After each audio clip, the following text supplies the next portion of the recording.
reporting on the games you love by people who love to game. The MMO Reporter Network.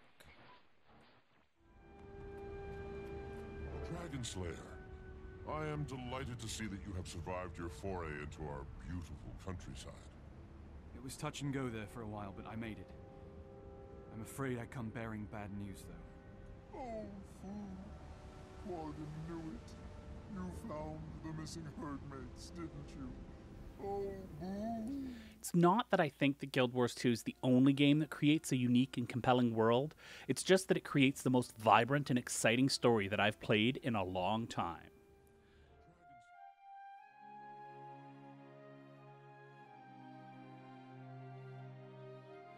Available free to all players who own Heart of Thorns, just make sure to log in and claim the episode, A Crack in the Ice takes us to the far north of Tyria, to Bitterfrost Frontier.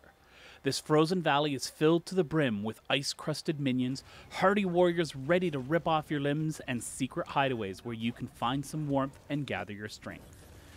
Making a return in this episode are the Daily Hearts, of which there are 4. This time around, though, each time that you finish all 4 hearts in one day, you'll unlock a merchant that will allow you to purchase a potion that grants you access to a new area in the zone. You'll also find thermal vents and ley lines all over the map to speed your travels across this frozen wasteland. The meta for this zone is a mixture of the smaller, more contained events that we saw in episodes 1 and 2, and the larger scale zone events that were prevalent in Heart of Thorns. The event itself has you going from brazier to brazier, bringing fire from one that's already lit to one that hasn't been lit, and then defending that brazier from minions. It's quite a lot of fun and tends to get a little chaotic at times in the best of ways.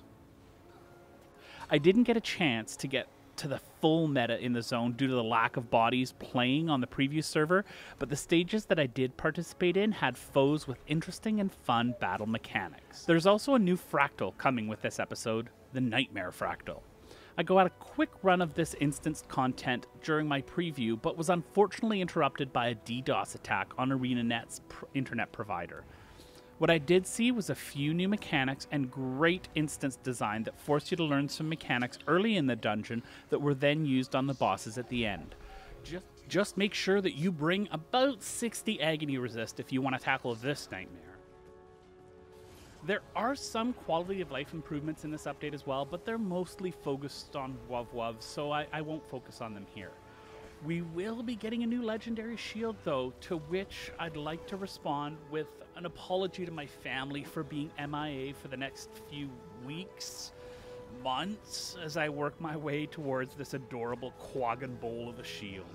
I don't want to give away any of the story points of this episode, but I will say that very few games are able to elicit frustration in me, in a good way, at the relationships with NPCs as this particular season of Guild Wars 2 has. I love the progression of the world story, the way in which it was presented, as well as my character's role in that. Like all the other episodes in this season, it's not really a self-contained story, and very much like an episode of Game of Thrones, there are many more questions raised than answered. But I did love every second of the just over 2 hours it took me to complete this particular episode. If you've been away from Guild Wars 2 for a while, there's a bunch of content waiting for you that's worth jumping back in game for and spending some gems on if you haven't claimed the stories when they were live. If you're a regular player, you're already in game and playing, so I'm not going to keep you much longer. Let us know what you think of the update in the comments below, and thanks to our friends at MGN for helping to showcase our content. Thanks for watching the video, everybody. Don't forget to check out all the other podcasts at MMOreporter.com or by clicking on any of the links here. And please check out our Patreon campaign at patreon.com/MMOreporter. Thanks, everyone, and see you in game.